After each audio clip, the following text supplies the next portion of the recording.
Chris, did you ever play past the junior varsity level of basketball? Well, I got asked to leave the varsity team. So, yes, I did play varsity basketball, but I got asked to leave.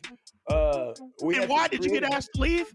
Creative differences with the coach. And what kind of creative differences? He thought that I was probably a little bit better at football, and they were like, we don't want to risk you getting hurt and taking your time, so we need to get you out to run track and play football. So they said it's probably the best thing for you. DC ain't even make JVT. I love it. I 100% did, and I was asked to leave. And, there's a lot of people out there that know why and that can stay. It's not something we need to dig up. It was fighting was involved, if I'm not mistaken, correct? You beat somebody. Basically, you bullied somebody. I was a lover, not a fighter, and I have the daughter to prove it, So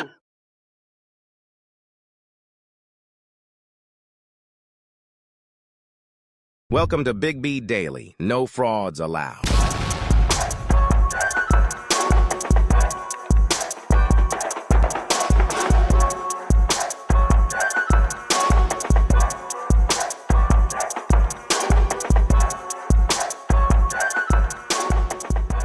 What is happening, everybody? This is your man, Big B. Welcome back again to Big B Daily. Look, I know what you're thinking. Hey, man, this seems like it's pre-recorded. Well, you know what? It is. The reason being, I am out of town the next 2 days, and I said, you know what? I got to get my Goon Squad some information. I got to continue to put this out for my Goon Squad, man. So I am here. I'll probably be on the chat when this thing comes live, so you guys can still continue to comment, throw a bunch of stuff out there. I'll be there. I'll answer. But again, I felt like it was important to still make some shows. So I appreciate you guys, man. Thank you. And bear with us. Like I said, I'm out the next 2 days, but I got something cooking here. So let's just dive right into this. First off, again, as always, man, if you appreciate what we're doing, remember, you can always help support the channel. There's always the super chats. There's the tip jar that's also in the bio. Please click on the links in the bio. All those good stuff. We appreciate you, man. Thank you guys for taking the time to do that.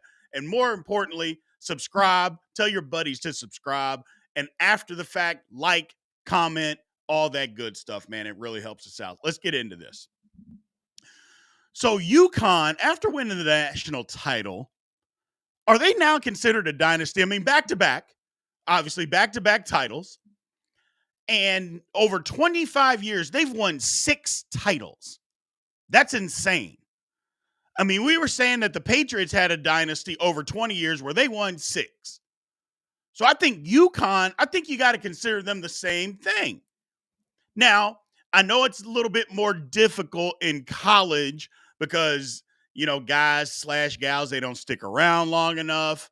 The turnover, especially in this day and age with the transfer portal, Lord have mercy.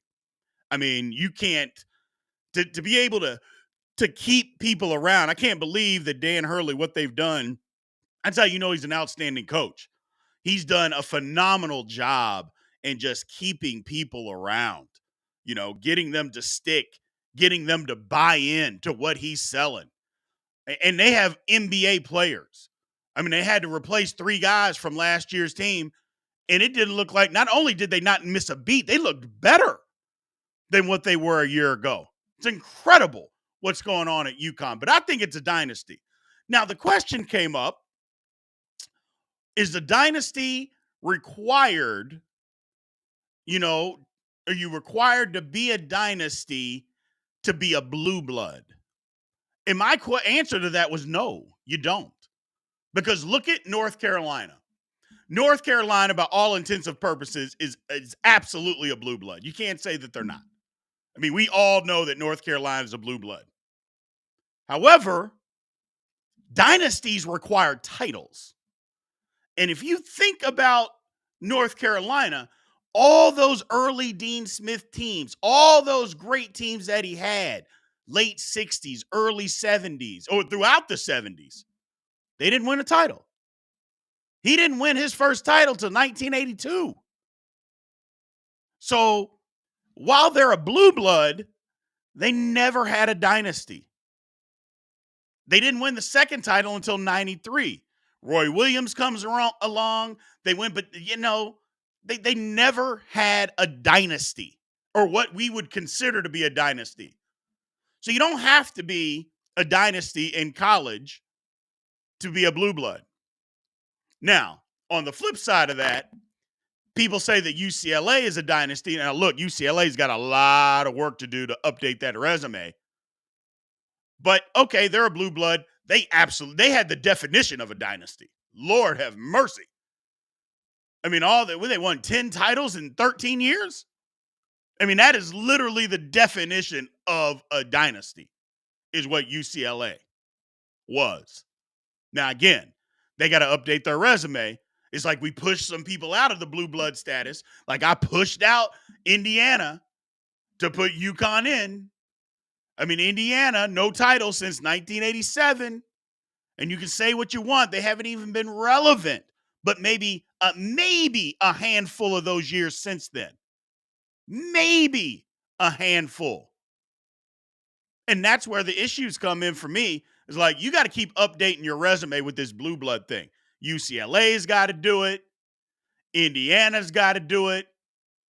But UConn has done it. Now, you might say UConn hasn't been good nearly as long as anybody else.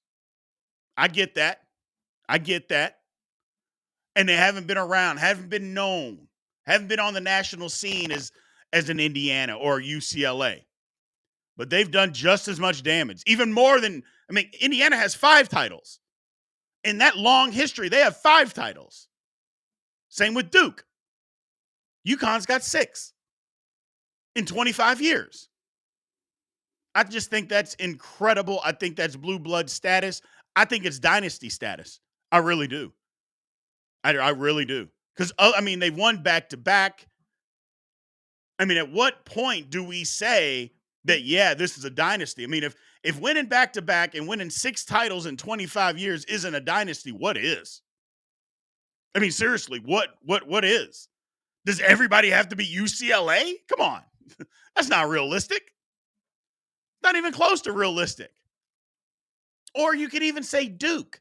Now, I think Duke had a dynasty because there was a time frame, Lord have mercy, from like 1986. Once they started going to Final Fours, they didn't stop for like 15 years. They just kept going to them and kept winning, and then they would win a title, but they lived in the Final Four. Holy mackerel. It was incredible what Duke was doing. So yes, Duke had a dynasty. And I know North Carolina fans, you're going to be mad, but you know it's the truth. You know it's the truth. And the difference between North Carolina and Duke, North Carolina wasn't winning titles during the like I said, the early Dean Smith years when they were going to final. They weren't winning titles. Duke was winning titles during this time frame. They were winning titles. So Duke had a dynasty. If you want to count long-term, I'm not even going to give North Carolina that. Not a dynasty. Blue blood for sure. At the top of the heap when it comes to blue bloods, yes. Dynasty, no. Same thing with Kentucky. They may have had one in the 40s and 50s. Okay. But after that, no. Again, and for me, you see my shirt, I'm a Louisville fan. I think Kentucky is the bluest blood of them all. Which, again, my tongue wants to fall out of my mouth. My mouth, if you see blood running down my lips, is because my mouth is just bleeding by saying something like that. But it's the truth. I can be honest. You guys know me. I'm always going to be honest and tell the truth. Kentucky is the bluest of the bloods. Had a dynasty during Adolph Rupp. But since then, no, I think if Pitino would have stayed, I think they had one because they were building one for sure. I think if Pitino had stayed, I think dynasty written right on. Absolutely there. Was Calipari a dynasty? No. Got to win more than one title to have a dynasty. You can't just win one title and be considered a dynasty. Sorry. Blue blood, yes. Dynasty, no. Is UConn a dynasty? Absolutely, people. Absolutely. Fringe blue blood, I think you replace Indiana, or you can replace Indiana with UConn. I think you can. I know Indiana fans are going to be up in arms. What are you talking about? Hey, man, stop. 2 of your titles were your grandparents even born yet?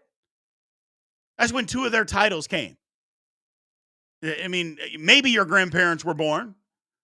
Your parents weren't, or maybe they were. And if they were very, very young. Very young. Like I said, last title, 1987. They've only been relevant a handful of years since. UConn slides right in there because basically for 30 years, UConn's been relative.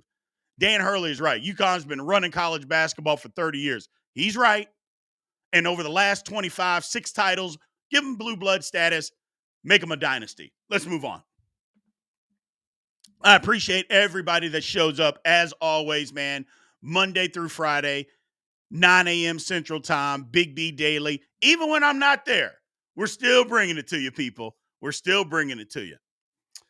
So this next topic here, oh, man, this one, I haven't really talked about this before, but I think Skip Bayless is over. I think it's over. You know, and I know a lot of people will attribute when Shannon Sharp left that the show was pretty much dead. And that's true. That's true. Skip ran him off, didn't want him anymore. You know, talked about, he came out with some post. Yes, no more bad days on the show. You know, Undisputed is going to be a great place. Don't have to walk around on eggshells and just basically trying to bash Shannon's name. Your show has been garbage since he left. It hasn't been bad. It's been garbage.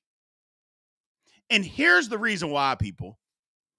Skip Bayless made his name by basically trying to bash athletes and piggybacking off of them. Instead of just doing good journalism stuff like he did early in his career. Ever since he wrote that book about the Cowboys and tried to say that Troy Aikman was gay, and then, well, my sources told me. It turned out the sources were like Barry Switzer's daughter, Jerry Jones's daughter, stuff like that, where he would mention it to them. They would say that I have no idea. He'd go back a month later and say, hey, did you hear this? They said, yeah, I heard it from you. Well, you know what? You're my source. Stuff like that. Shady journalism at best. And why he did it, I don't know, but that's been his MO ever since then. Trying to piggyback off of somebody's name. Now, the first thing somebody's going to say, well, what difference does it make if he's gay, Brian? I didn't say it made a difference. Didn't say it at all. But look, it was a different time back in the early 90s, mid 90s, and late 90s. It was a different time. And if you're accusing somebody of being something that they're not, that you know for a fact can damage them in a locker room, endorsements, it can damage all those things. Why would you do that? Skip Bayless didn't care. He's trying to sell a book. So that's what he did. So, and since then, that's the kind of journalist he's been. I mean, the last 20 years, he has piggybacked off of LeBron James, just bashing LeBron James. That's what he's done. I mean, he went from ESPN, Cold Pizza, to First Take, then over to Undisputed on Fox, all bashing LeBron. It got so bad over on Undisputed or on First Take, Stephen A finally was saying, why are we bringing this up? Why are we talking about LeBron every single day? There is more news than LeBron James. And the most staunch fans will tell you that. Now, I know you're going to look at the timeline. Well, B, you're about to talk about LeBron. You're right. But when was the last time? I mean, you don't have to talk about LeBron every day or make outlandish statements about him. I mean, you could say you don't like LeBron. Okay, fine. But you think LeBron's the 9th best basketball player of all? I mean, come on. Nobody with any sense believes that. You don't have to think he's the GOAT. You don't have to. And there ain't nothing wrong if you don't think that he is. But don't tell me he's 9th. Come on, man. And it's stuff like that. Just the outlandish journalism. People get tired of that. They get tired of it. They get turned off by it. And not just LeBron fans, just fans in general. Because it's like me. I'm a LeBron fan, but I was like, come on, man. Why are we talking about this in August? Why are we talking about LeBron? He has nothing to do with anything. But yet we're bringing up LeBron because he attached his wagon to LeBron so much that he had nothing else to talk about, nothing else interesting. So let's bash LeBron. That's my MO. Those days are over. Undisputed's numbers are horrific. They changed the brand after he ran Shannon Sharp out. They tried to change the brand where he's kind of the moderator instead of them having a moderator. It doesn't work. I remember the very first show they came back. It was him, Michael Irvin, Richard Sherman, and Keyshawn Johnson all sitting around. It looked like a round picnic table. There wasn't enough room. I'm like, who in the hell signed off on this set? There wasn't enough room, talking over each other. It was terrible. Just terrible.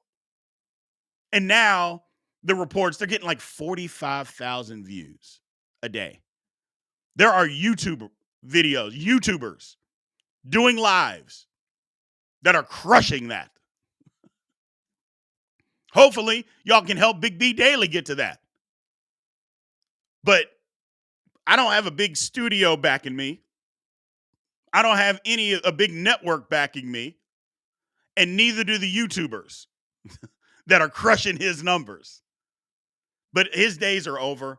I don't even think they're numbered. I think they're over. I think they'll be done before the end of the summer. I think they're trying to ride out and see what happens in the NBA playoffs. And, they usually go on a hiatus. I think that's going to be the end of Undisputed. I think that will be the end of Undisputed. NBA playoffs go off. They're going to do a hiatus because they don't dabble into to baseball. And that'll be the end of Undisputed. It's not going to come back. They'll have a different show. What it'll be, I don't know. Skip Bayless will not be involved. And nobody wants to see anybody lose his job. So we're not rooting for them to be off the air. I just don't watch anymore. I haven't watched in months. It's just not entertaining to me. And if I'm going to watch something, I want it to entertain me. It's not entertaining to me. So I don't pay attention. And by the numbers, neither do you. And I don't blame you. Skip has worn out his welcome with me. It's just the outlandish stuff, outlandish cowboy takes. You shouldn't have to try to work that hard to be entertaining.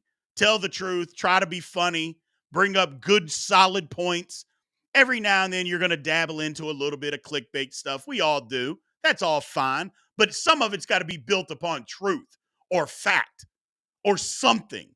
Skip doesn't do that. He's gone off the deep end, and people just saying, I don't want to participate in that. I don't want to watch it. And unfortunately, the last ditch effort, they brought in Paul Pierce. That's going to flop. Look, Paul Pierce hates LeBron, which is probably one of the reasons they brought him in. But he hates LeBron. Everything he says, he's bashing LeBron. And again, you don't have to like LeBron, but even the people that don't like LeBron, they don't want to hear every day about how bad he is. They just move on. They're like, "What? Okay, man, we get it. You don't like him. We get it. But why do we have to keep talking about it?" Sorry, Undisputed. It's over. Yeah, it's over. Let's move on, man. Let's move on. So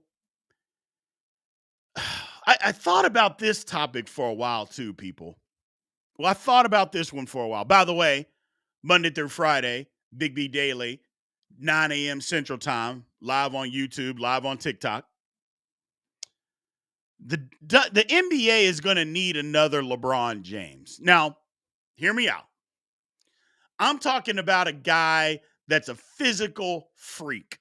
I'm not talking about Michael Jordan being the greatest basketball player ever. I'm talking about a guy that, hey, man, I can't go do that no matter what I do. Now, the first thing that people will say, well, I can't shoot like Steph Curry. I go, but you can look like Steph Curry and you can go out there and shoot. I'm talking about something you physically can't do. Like you can go out and shoot a basketball. You can miss a bunch of shots, but at least you can shoot from 25 feet out. I'm talking about no matter what I do, I can't duplicate what that man does. For instance, Wilt Chamberlain. You couldn't duplicate what Wilt Chamberlain did. A guy was 7'2", bench press 400, some reports 500 pounds, with long arms like this. You know how hard it is to bench press 400 pounds with arms like this? Lord have mercy. So he's doing that.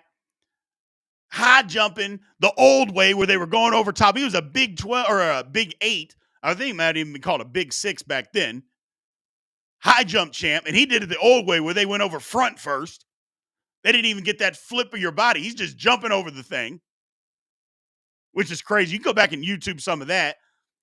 Front flipping into some sawdust. That's nuts. But that's what he did. And he was super fast. Super fast. Oh, not to mention, he was a world-class volleyball player. Why? Because he had a vertical out of this world.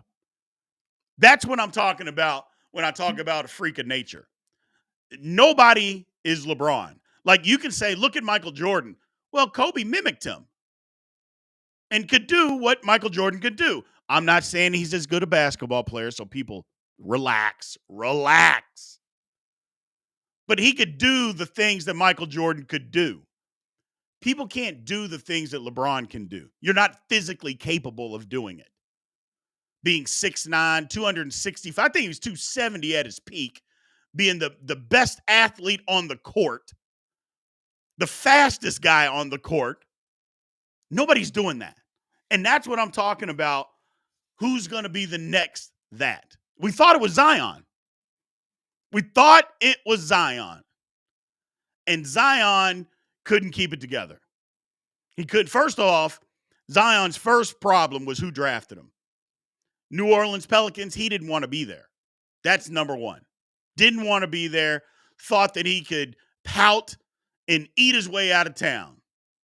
Well, until they gave him that contract and they said, you can take all this money, but you're going to have a weight clause in here and you're going to play for us. So you decide what you want to do, Zion. And ever since then, Zion's gotten his act together, hadn't he? Because he probably started losing checks, started losing money. Because they're like, every time we're supposed to pay you, weigh in. Oh, you're over the weight? Yeah, you don't get this check. Next week. Oh, you're over the weight? Boom. You're not getting this check. It probably happened to him about 6 weeks. And then finally he's like, these people mean business. They're not going to give me my money. I got to go get in shape. I got to figure this out. And if he keeps down this same path and stays healthy, because that's been his problem, but I think he couldn't stay healthy because he's so heavy. He can't be 350 pounds out there like that. But I think if he can keep it together, he's still got an opportunity because Zion's young. He's not old. He's young. And he looks good now. He looks good. So that's part of it, your body. Wemby, I think, is the guy, though. The things that Wemby does, people just can't do because, first of all, they're not that tall. And he's athletic. There's just things that people just cannot do because of Wemby, because of how tall he is. And let Wemby put, because he's easily can put on 30 pounds. I think he's put on 15 from summer league to now. I think Wemby's put on 15 pounds already. And he's definitely got the frame for at least another 30. Now, they say he's 7'4", 209. I'm like, 209, maybe 200. Maybe 200. But he ain't no 209. I think he can get to 225, 235 and be just fine. He's got the frame for it. He's only 20. And I think he could be the physical freak as far as what we're talking about to be the next kind of LeBron. But you think about like Wilt Chamberlain. Shaq was that way. Shaq was a crazy physical freak of an athlete. You know, people weren't doing what Shaq was doing that big. I'm not talking about the way they played basketball. I'm just talking about how fast Shaq was when he was in shape, how quick he was, how agile he was, how much of an athlete, how strong he was. Oh, and he happened to just be pretty good on the basketball court as well. LeBron is that guy. He was that guy after Shaq. Who will it be? I think Wemby. Now, the last component to that is this. I think you have to be able to drag your team to a finals. You got to be able to win at all costs. You got to be able to uplift your team. Wilt did that, but not enough. I mean, Boston was just better. They had better team than what he had. He just did. That was even back in the days when there were only 8 teams in the league, but it didn't matter. Boston was a better basketball team. They just were. Shaq's teams, even in Orlando, they were still pretty good. I mean, especially that team with Penny. Lord have mercy. Because I think if Shaq stays, they mature and they give the Bulls all they want. And if Penny stayed healthy, yeah, they'd have given the Bulls all they want and more. If Shaq would have stayed and Penny stayed healthy. It's a lot of what ifs. But that's what we're talking about, hypotheticals. So I think that was a real possibility. But we saw LeBron do it. I don't care what anybody says. Lie to your mama. I'm not trying to hear it. 2003 Cavs, or not 2003, 2007 Cavs were not a very good basketball team. They were below average. They had LeBron, and they ended up going to the finals. Don't tell me he didn't make guys better. People that say that kill me. Yes, he did. Well, he plays LeBron ball. He holds the ball. I don't care. If LeBron's not on that basketball team in 2007, those Cavs don't win 20 games. You know it. I know it. Everybody knows it. Instead, they ended up in the damn finals. So stop it. The 2018 Cavs. 2018. Kevin Love, a shell of himself. No Kyrie. That team, again, we saw what they looked like the next year when LeBron left. What'd they win? 16 games? Stop it. Same roster. They win 16 damn games. And yet they end up in the finals.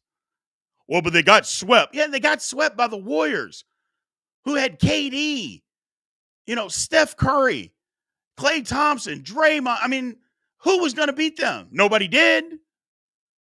Nobody could beat them. They didn't beat them. Bottom line is that team had no business being in the finals. I don't care how weak the East was. I don't care. That Cavs team was terrible. It was terrible. So that's what I'm talking about. Who can be the guy to uplift their team and take them to the next level? I think it can be Wemby. Now, it's going to take some work. They need some more players. It might even mean that Pop has to take a step back and stop coaching. It might mean that. I know you're thinking, whoa, what are you talking about, B? Pop's one of the greatest coaches of all time, if not the greatest coach of all time. Sometimes your message just, it's time. Sometimes your message just wears out its welcome. Now, I know these are a bunch of young guys that haven't played with him forever. I get that part. But sometimes, your message just, you don't connect the same. But maybe he will. I hope he does.